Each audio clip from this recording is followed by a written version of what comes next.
जीवन को महान बनाने वाली प्रेरणादायक कहानियां, निस्वार्थ भाव से जगत कल्याण की सेवा में समर्पित महान व्यक्तियों के अनुभव। प्रजापिता पिताश्री ब्रह्मा एवं मातेश्वरी जगदम्बा सरस्वती के संग के रंग, ईश्वरीय यज्ञ इतिहास की झलकियां तथा परमात्म शक्ति अनुभूति से अपना जीवन श्रेष्ठ बनाने के लिए देखिए कार्यक्रम प्रेरणा।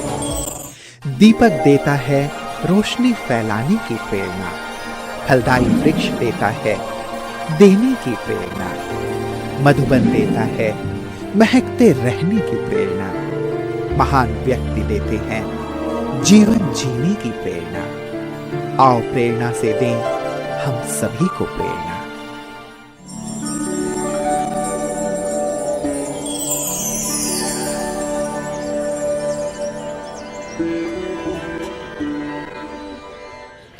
नमस्कार, आइए प्रेरणा कार्यक्रम में आपका हार्दिक स्वागत है।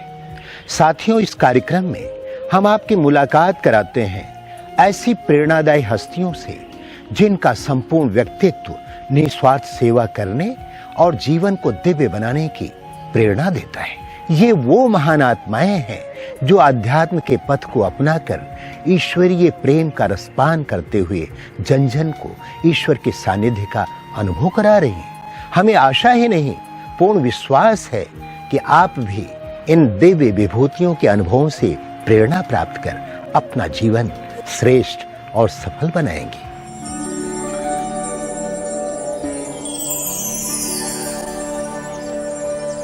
पंजाब राज्य के जलंधर में फिल्लौर शहर स्थित है। फिल्लौर के ब्रह्मा कुमारी ईश्वरीय विश्वविद्यालय की मुख्य संचालिका के रूप में राजकुमारी दीदी जी निमित्त है। दीदी जी का जन्म 1954 में नवाशहर पंजाब के एक संपन्न परिवार में हुआ। बचपन से ही आप शिव की आराधना में विशेष रुचि रखते थे।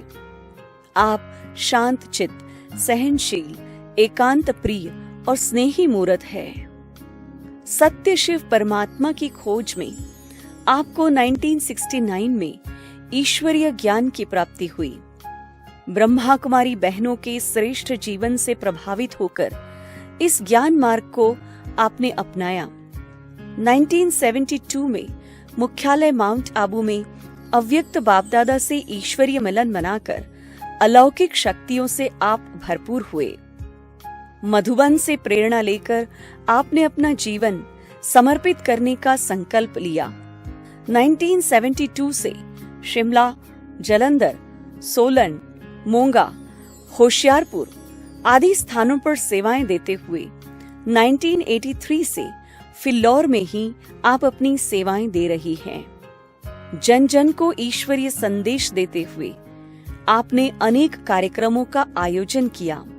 वर्तमान समय दीदी के नेतृत्व में 2 सेवा केंद्र, 4 उपसेवा केंद्र, 25 गीता पाठशालाओं में 3000 से भी अधिक विद्यार्थी ईश्वरीय पालना का आनंद ले रहे हैं।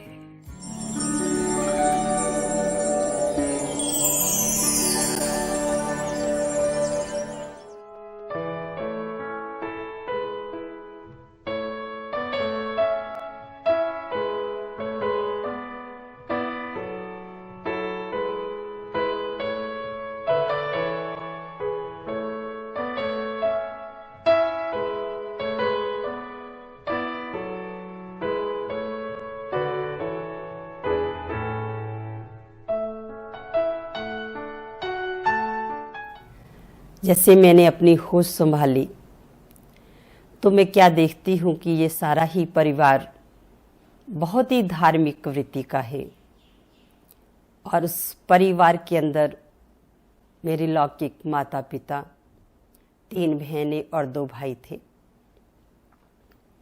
और उसके साथ साथ हमारे लौकिक माता इतने पढ़े लिखे नहीं थे, परंतु उसके बावजूद भी मैंने देखा कि उनके अंदर धार्मिक वृत्ति बहुत थी।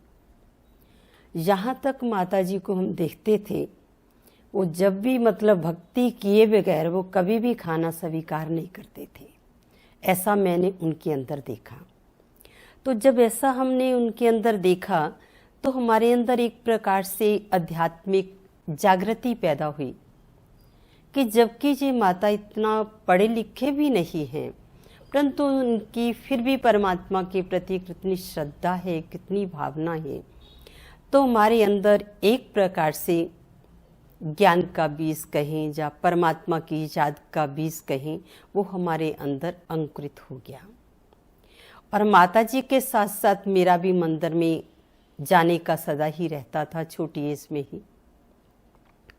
उसके बाद जब मैं 5वीं क्लास में हुई तो 5वीं क्लास के अंदर मेरी शिव के प्रति एक उत्कंठा जागृत हुई और मैंने सोमवार के व्रत रखने शुरू कर दिए। और मैंने 5वीं से लेकर के मैट्रिक तक एक भी दिन सोमवार का जो व्रत होता है उसको मैंने मिस नहीं किया। और मैंने ये देखा कि जब हम ऐसी भावना रखते हैं तो हमारे मन की जो भावनाएं होती हैं वो सारी पूरी हो जाती हैं। और उसके साथ साथ माता जी ने मुझे ये कहना शुरू किया कि तुझे मुझे रोज ही गीता पढ़ करके सुनानी है। तो फिर मैंने ऐसा ही किया।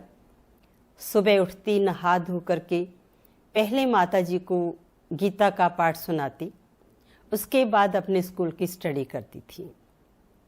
और उसके साथ साथ कोई भी अगर देखो घर में मांगने के लिए भी आ जाता तो मेरा मन इतना करना से भर जाता था कि मेरा दिल करता था कि मैं सभी कुछ उठा करके उनको दे दूं। भी इनके अंदर इतनी मतलब ये क्यों चीज़ है, इतनी मेरे मन के अंदर ये लगन एक प्रकार से रहती थी। और उसके साथ साथ गीता भवन के अंदर रामायण का पाठ चलता ही रहता था। जब भी मुझे स्कूल से छुट्टी मिलती थी, चाहे छुट्टियों के दिन होते थे, तो उस टाइम मैं गीता पढ़ने के लिए, रामायण पढ़ने के लिए जरूर जाया करती थी। माना इस प्रकार से मेरी आध्यात्मिक वृत्ति जो है वो बढ़ती गई। और मैट्रिक करने के बाद फिर उसके अंदर एक प्रकार से और भी इच्छा हुई कि आखिर परमात्मा है कौन, उसके बारे में मुझे जानना चाहिए। तो अप्रैल मास के अंदर नवा शहर से 3 बहनें आई थी और उन्होंने नवा शहर में आकर के अनाउंसमेंट करवाई कि इस प्रकार से वहाँ पर प्रोग्राम चल रहा है। वो भी एक भाई था, उस भाई के घर में ही 3 मास बहनों के रहने का प्रोग्राम था। तो उसके बीच में सबसे पहले हम वहाँ पर गए तो बहनों ने हमें प्रोजेक्टर शो दिखाया था। और जब प्रोजेक्टर शो देखा और उसके साथ साथ 3 बहनों को प्रवचन करते हुए देखा तो उस टाइम बहुत अच्छा लगा। और ऐसे महसूस हुआ कि ये बहनें नहीं, कहीं से फरिश्ते आए हैं सफ़ेद ड्रेस के अंदर में। ऐसा ही सोच करके हम अपने स्थान पर घर में वापस आ गए। फिर उसके बाद हमारी छोटी सिस्टर कृष्णा बहन, वो तो कंटिन्यूस वहाँ पर जाती रही, पर मैं 15-20 दिन उसके बीच में नहीं गई।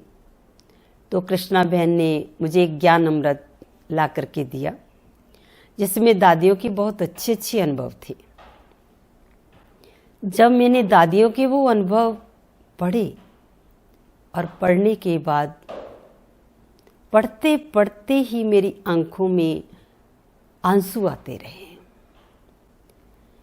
मैंने कहा इतनी देखो प्यारी दादियाँ हैं, इन दादियों ने अपने जीवन को बनाने के लिए कितना कुछ सहन किया है परमात्मा को पाने के लिए। तो मेरे मन के अंदर भी ऐसा छोटा सा संकल्प उत्पन्न हुआ कि छोटी छोटी दादियाँ किस प्रकार से अपने जीवन को बना रही हैं, तो क्या हम नहीं बना सकते? ऐसा संकल्प मैंने पूरी ही वो ज्ञान अमृत पढ़ी और पढ़ने के बाद फिर मुझे संकल्प हुआ, फिर मैं उन बहनों के पास गई। जब बहनों के पास गई तो बहनों ने बहुत प्यार से मुझे अटेंड किया। और एक बहन, कृष्णा बहन का प्रवचन चल रहा था, और उसके बाद प्रवचन सुन कर के फिर मैं उनसे मिली तो नहीं, पर मैं फिर वापस घर में पहुंची। फिर उसके बीच में 2 मास जाना हुआ, जाती रही कंटिन्यूस। पर उसके बाद अचानक में ही बहनों का वापसी जलंधर में जाना हो गया। तो मुझे ऐसे मतलब अंदर से हुआ कि ये बहनें क्यों चली गई हैं। ऐसे अंदर में मतलब जैसे कुछ हो रहा हो, मुझे ऐसे हो रहा था, ये बहनें क्यों चली गई हैं। पर ड्रामा के प्लान अनुसार 3-4 मास के बाद अक्टूबर मास में फिर से बहनों का आना हुआ, जो कि हमारे घर से सिर्फ 2 मिनट का रास्ता था। उस रास्ते पर आश्रम खुला और बहनों ने आकर के एग्जीबिशन लगाई, और फिर हम दोबारा एग्जीबिशन देखने के लिए पूरा ही परिवार गया। पर उसके बाद बहनों ने फिर से लेसन देने के लिए कहा, तो मेरा बड़ा भाई और मैं, हम दोनों ही मिलकर के 7 दिन का कोर्स किया। और उसमें भी कुलदीप बहन, जो कि कटक में रहती हैं, उस बहन ने हमें 7 दिन का कोर्स कराया।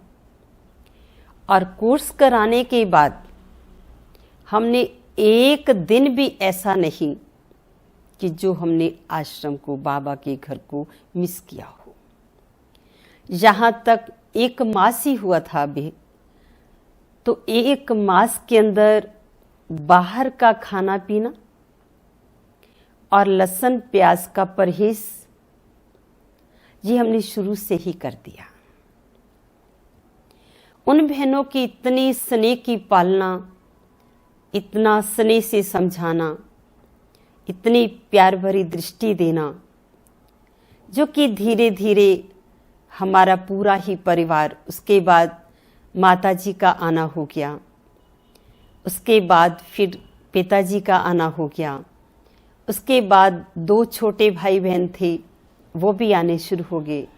तो हम 7 मेंबर्स पूरे ही क्लास के अंदर बैठते थे।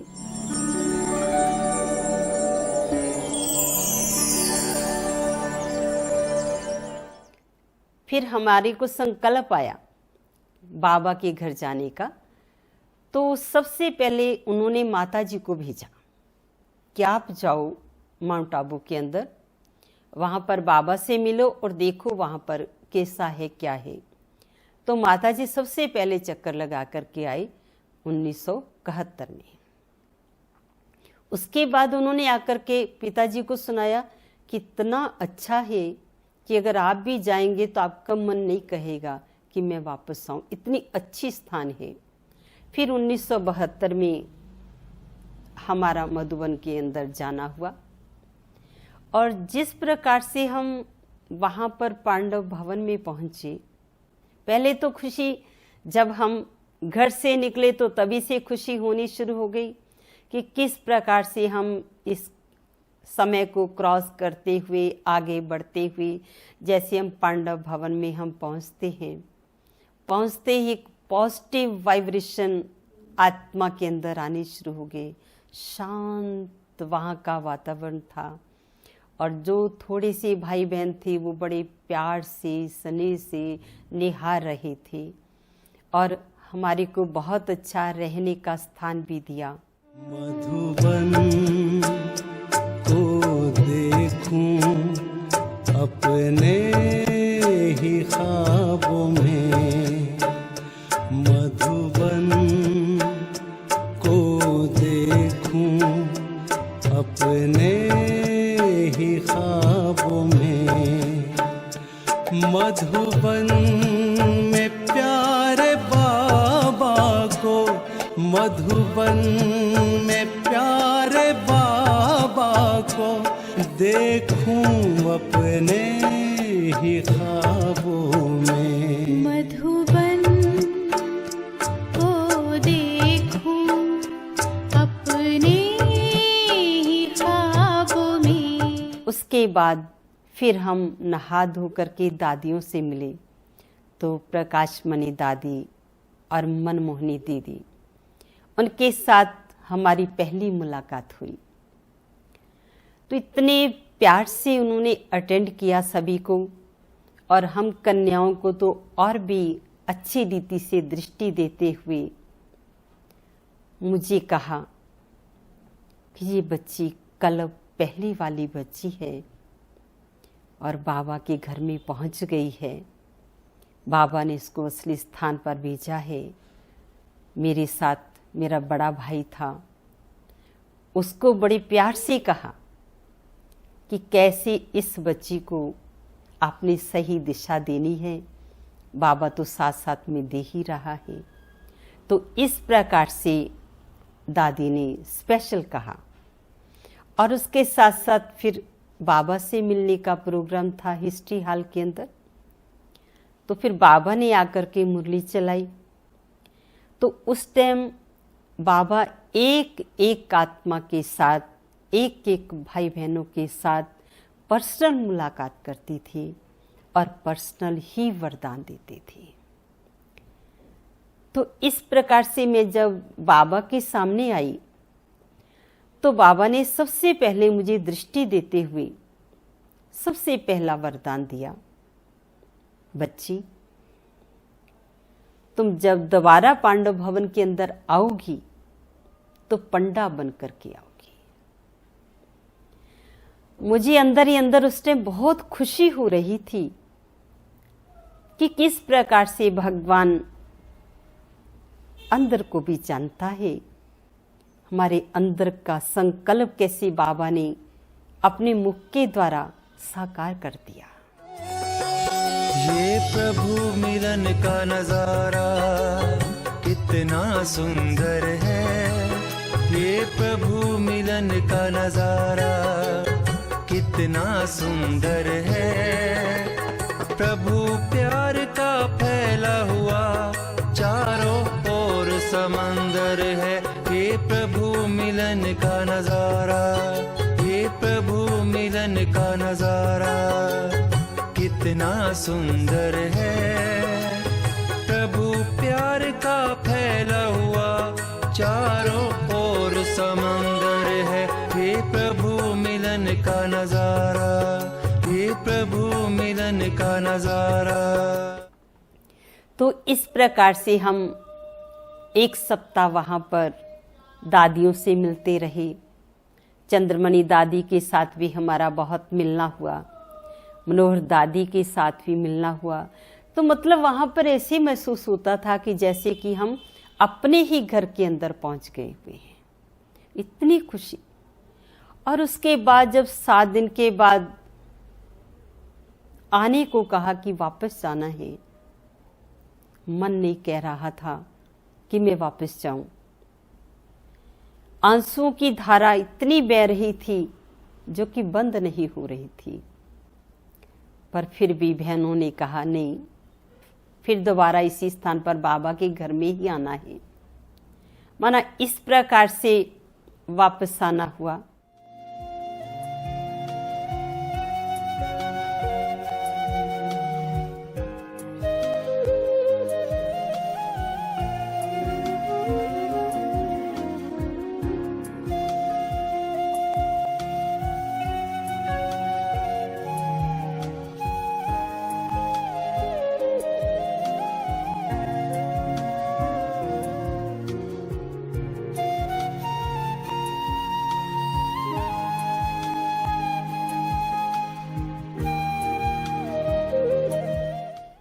सबसे पहले है कि इस जीवन के अंदर सबसे पहले मैंने प्योरिटी को धारण किया, जो कि मुझे बहुत आकर्षण करती थी।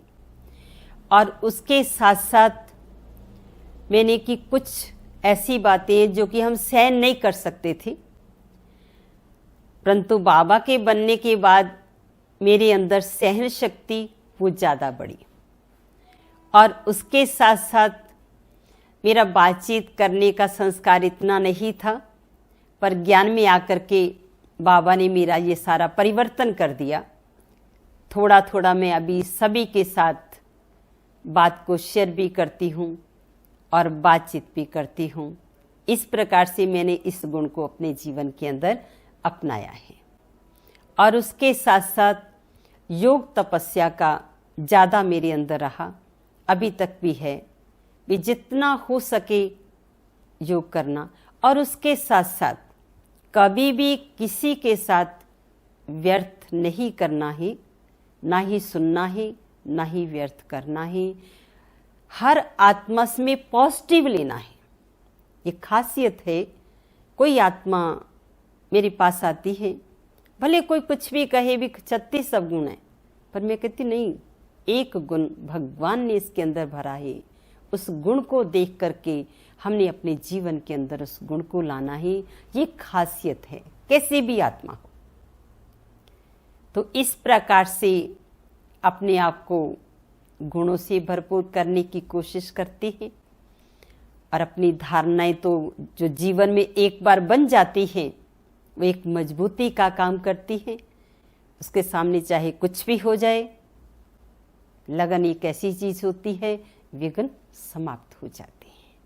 अंत में मेरा खास ध्यान यही रहता है कि किसी को कुछ भी मुख से ऐसा नहीं बोलना है। कोई कुछ भी कहे, मुझे ठीक ही बोलना है, ठीक ही मुझे सोचना है और ठीक ही मुझे करना है, जो मुझे बाबा की श्रीमत दी हुई है। और दूसरा, मैं योग पर ध्यान देती हूँ। बस ये 2 स्पेशल योग का है, और साथ में अपने आप को परिपक्व कैसे बनाएं। साइड सीन की तरफ नहीं मैं जाती, किसी भी प्रकार के साइड सीन हो, मेरा ध्यान अपने लक्ष्य की तरफ ही रहता है कि बाबा ने मुझे जो लक्ष्य दिया है, मुझे अपने लक्ष्य पर पहुंचना है। अगर मैं साइड सीन को देखूंगी तो पहुंच नहीं पाऊंगी। ये मैं सदा ही अपने आगे रखती हूँ।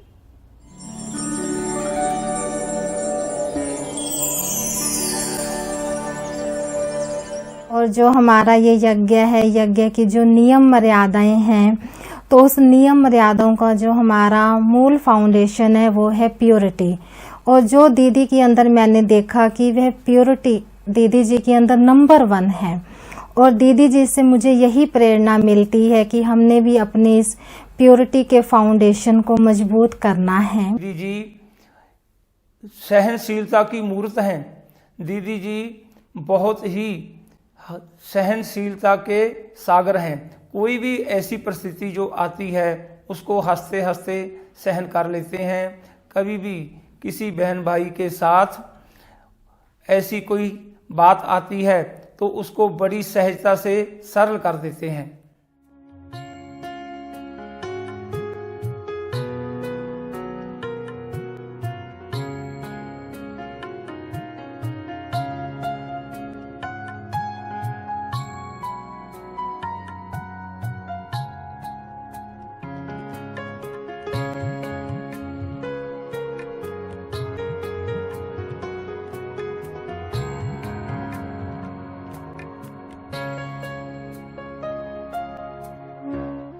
जो पहले हमें कई बार मन में क्रोध आ जाता था, वो क्रोध हमें काफ़ी ख़त्म हुआ दीदी के समझाने से। ऐसे पता चलता था, अभी हमें कोई भी कुछ कह दे, कोई कुछ बोल दे, अभी हमें कुछ महसूस नहीं होता। तो वो भी दीदी ने हमें ना उस बात से बाहर निकाला है।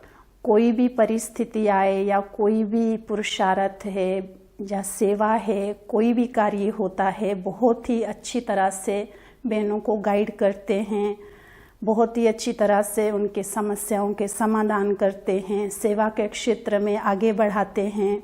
कभी भी निराश बहनें नहीं होती है उनसे, क्योंकि उनकी पालना इतनी अच्छी है कि हम अपने दिल की हर बात उनसे करते हैं, हर समस्या का समाधान उनसे लेते हैं।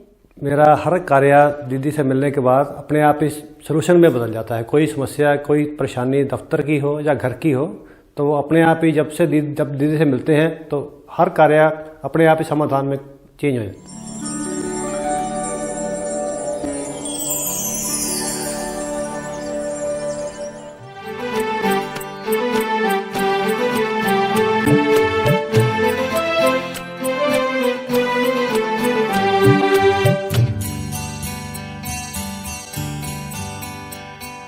बा